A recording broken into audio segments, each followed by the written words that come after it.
Hello, Samuel. Hi. Sorry, I had a guy at the front door. It's okay. So you're doing a project, huh? So, for purposes for this, my name is Samuel Fatovic, and I am here on behalf of my language arts class. And I would like to interview you to learn more about your involvement during the civil rights movement. Can I trust that you will answer these questions completely and honestly to the most that is possible? Yes, I will. All right. And for the record, may you please state your name and date of birth? My name is Gary Joseph Whitehurst, February 23rd, 1950. Thank you. How old were you during the civil rights movement? Well, the civil rights movement, really started when I was a little bitty kid, but the power stuff started when I was a junior high school, 64, 65, all the way up until, and so being from a small community, a lot of the civil rights stuff was just what I heard on the TV or the radio and read in our classes and stuff. I was in a community that was more Latino than black.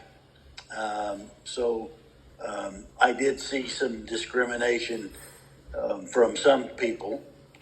But that's my extent of what I saw of the civil rights movement was all secondhand mostly. And this is for more down the line, but what was your adult what was your adult life like afterwards of what had happened? Like the MLK speech, the bus boycott and everything like that. Well, I had cousins in Wichita, in the early 1950, in the late 1950s. A lot of people don't realize that one of the very first student set-ins was in Wichita, Kansas, at a drugstore. High school students sat in for, 5, 6, 7 days until they got the right to go to the restroom or be served at that restaurant. So Wichita was a lot more discriminating than we were. I can, as an adult, I spent 4 years in the military. I was on the USS Kitty Hawk when we had a race riot in '72. So I know that blacks and whites were struggling with certain things. I was stationed in the South, and I saw firsthand what I wasn't used to. Seeing people discriminated against, and even in the early '70s, there were still places that wouldn't let blacks go to the bathroom in there or park their car on the street in front of their building. So I was never, I was pretty shocked, I guess, as an adult in the '70s that I thought, I lived through listening to the Watts riots and Bobby Seals and back in the '60s with the Black Panthers and I watched the Salem March on and the DC March on TV, and I empathized with the people that were there because I have always felt that we're all brothers and color of the skin should never make a difference. So I had empathy for them. I did not have the opportunity, financial means or anything else to go do that kind of stuff. And in the military, you weren't allowed to. I think as an adult, I wrote letters to my congressman, to President Johnson. Um, you know, I always say that I was the reason that he signed the Civil Rights Act, is because I wrote a letter to him when I was a kid. So that's probably not a fact, but so don't quote me on that. But the '60s were a violent time in the United States, and not being from a big inner city or anything, I didn't intermingle with that stuff. But I had enough friends that in the service that were involved in that. So, yeah, as an adult, I could, even if you aren't part of the discrimination or being discriminated against, you can still act and write letters, talk to your congressman, those types of things. And that's probably my extent to doing that. So you were talking about childhood and school and how school was earlier, and you said it was in Garden City? Garden City, Kansas. All right. So reverting back to that, what was your community, and more specifically, what was your neighborhood like? Was it heavily affected, or did it know about it but was not more of a effect as what the South was like? Yeah, it definitely wasn't. I grew up a Catholic in a semi-Protestant neighborhood. I did feel discrimination in that form, and I had a lot of my buddies who were Mexican. So, we were talking about what your neighborhood was like during the Civil Rights Movement, and we were talking about how your community / neighborhood was affected by it, how it was heavily affected or not. Okay. Like I was saying, we had a low middle class neighborhood, and it was all white. On the few blocks around me, anyhow, there was some Hispanic folks to the south of us and to the west of us, and a couple black families. And that's, our town only had 4 or 5 black families in it. So as far as seeing it close up, I played ball with the Dandridge and the Johnson boys and the Maces and all those. So we played ball together, and we socialized together as far as school and after school activities. None of them lived in my neighborhood. And we had, most of the people in our neighborhood were, I think, were honest, good-hearted people that wanted everybody to make a good living and be equal. We had one guy that was very racist, just a nasty man, and but he didn't like us either. So because we were Catholic, and in the late '50s, early '60s, the Catholics weren't very well liked in some parts. So discrimination is not just limited to color. It expands. Today we see discrimination in so many things, different religions, different ethnic groups, social standings. I think those have been with us forever. But in our neighborhood, we all got along pretty good.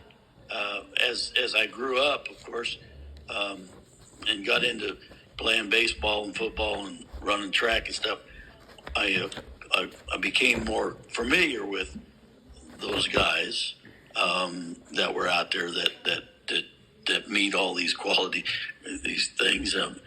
The Dandridge and the Johnson family and the Mitchell family, they were black.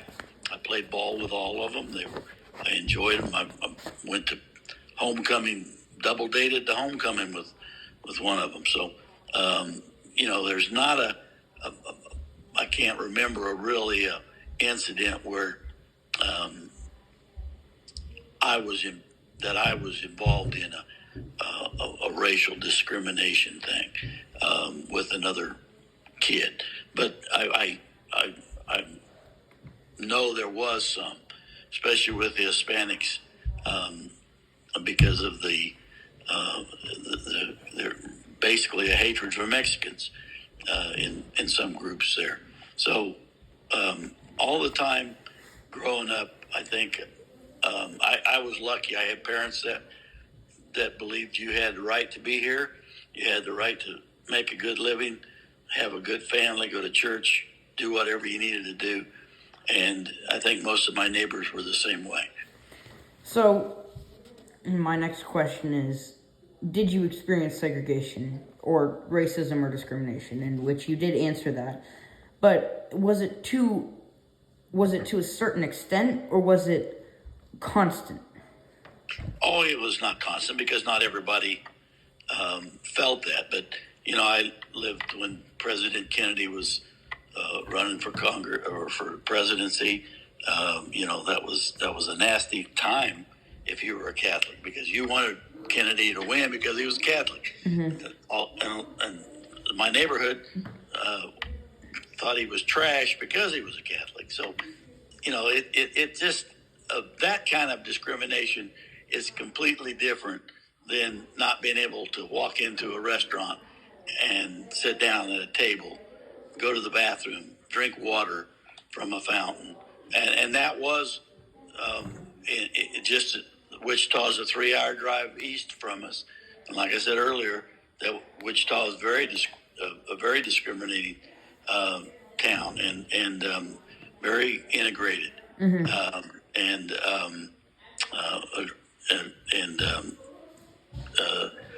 Even today, the black community, for the most part, is located in the same place it was back then. Upward mobility has taken a lot of minorities away from those areas, but you still see it. I live in Wichita today, and I see it all the time, even today.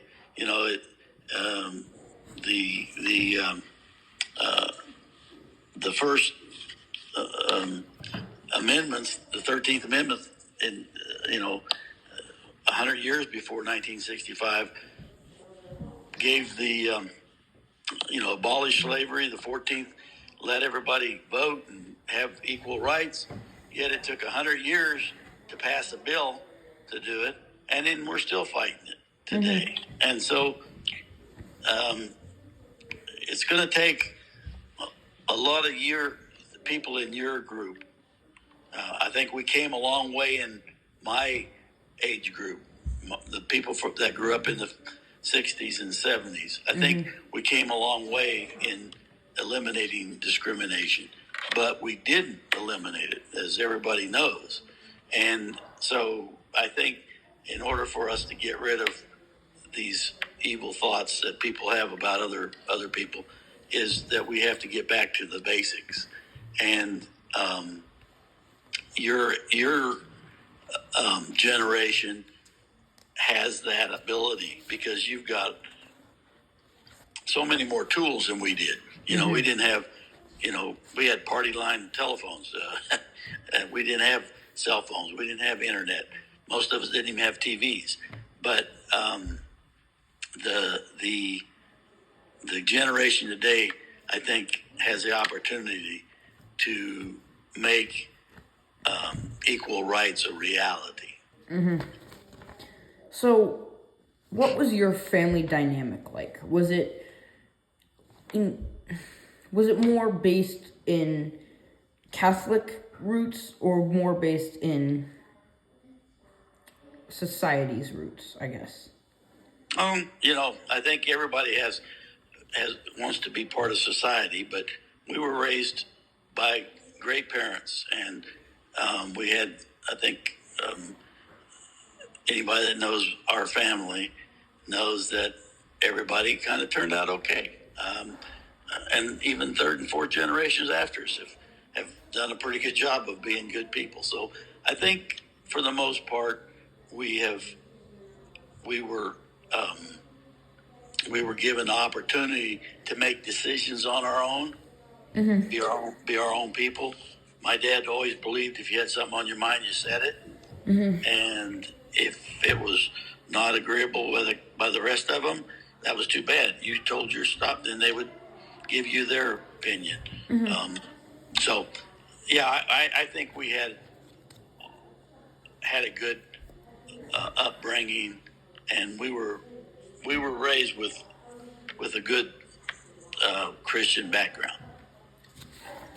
So, if there was any at all, what do you remember about the media's coverage of any form, newspapers, television, anything like that, about the civil rights movement? And was it morally positive or morally negative? I think just like today, we get a little bit of both in our reporting. We get people that report the surface, and then we get people that go down underneath and dig up the real root of our problems. And like I said earlier, we didn't have all the stuff that you have today. But I think by the time the 65 come along, we had a TV and so yeah, I remember watching Walter Cronkite, the best newsman ever lived, and them reporting about the riots in Detroit, Selma, the march, all those things. And again, like I said, I felt sorry for the people that were being water blasted and dogs attacking them, and it made me angry. It made me a very angry man, child at the time, because of what people were doing to people. And I think that has affected my life forever, because I try to be upfront with everybody. I try not to let any kind of racial bias get into my decision making. And and I'm not trying to sound like a saint here. I'm just saying that's the way I try to live my life. And once in a while, things happen. I didn't like the Black Panthers, because at that time I was not a socialist, and the Black Panthers was a pretty socialist outfit, and they were pretty violent. And I never felt that violence was going to be a way to end discrimination, and I still don't. Mm-hmm. Were you involved in any civil rights movement? Not maybe that it was a major movement, but were you involved in some sort of movement that would have been or was noticed? No. Like I said, the only thing I ever was involved in was the riot on the USS Kitty Hawk in 1972, but I slept through that, so I can't say I was a part of any of it. No. Other than, like I said, writing letters, and we signed petitions, did a lot of petitioning in high school to our senators. Earl Warren was my hero, Chief Justice Earl Warren. And he I think he probably made my belief in the judicial system very strong. He was an honest person, and he believed that there was a case, I don't remember the case anymore, but a white man and a black racially mixed couple was married in I think in D.C. or in Virginia or something, and they were thrown in jail because they went out of state and got married and came back, and it was illegal to marry have a mixed marriage. And Earl Warren's writing on that, I still remember that today, how strong he was against the taking the right of a person to marry another person of a different color. And he said that is a basic civil right. So that was a kind of a touchy thing. I was pretty young, but that was something that I felt Earl Warren and LBJ was a very racist person. His wife was very racist, but he also passed the Equal Rights Amendment. So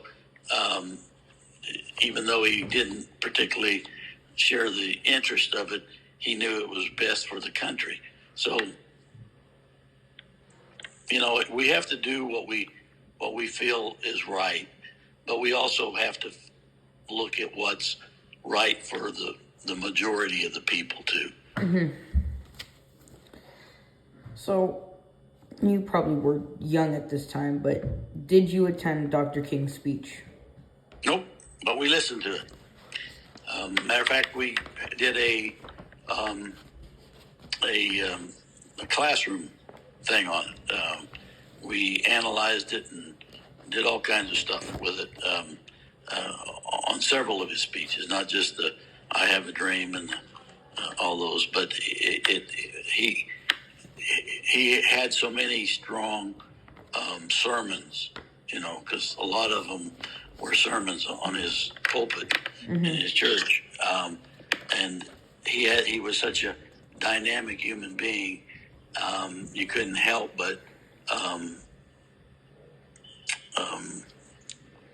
not mortalize him, but idolize him in some way, because he stood up for what he felt, and he had the same ideas about how to change as I did, not violently, but through peaceful methods. So, yeah, Dr. King was a kind of a hero for a lot of us. Do you think the civil rights movements were taken more serious in some parts of the U.S. versus another? Like, were they taken more of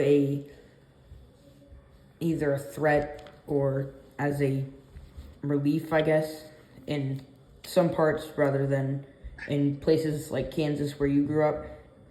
Yeah, I can't imagine being in Selma, Alabama in 1963, 64, 65, and even before, when watching your dad get hung out in the street, seeing your sisters, taken advantage of, those things, and the cops just looking the other way. Those things are just hard to understand or believe. And so the South was definitely but Detroit was hot, ELA was hot, Chicago was hot. Like I said, even Wichita, Kansas, there was people just as prejudiced in Wichita as there was in Macon, Georgia. So, I think it was probably more so in the South, but discrimination was everywhere. Were there any major civil rights events or figures in your community? I read that question, and I'm trying to think. We had a Hispanic mayor named Mesa. He was very vocal for civil rights. It wasn't national type of thing, but he was statewide and locally. He was very vocal about civil rights, and I happened to play ball with his kids, so I knew the family well, and I knew his character, and in certain ways, I guess I saw it in his speeches to the school board or to the city council and things like that. You read in the paper. But as far as being a nationally celebrity, no, I don't. I never met anybody like that. Mm-hmm. How would you have changed the civil rights movement if you could have? What changes, if any, and what would you have added? Boy, that's a tough question.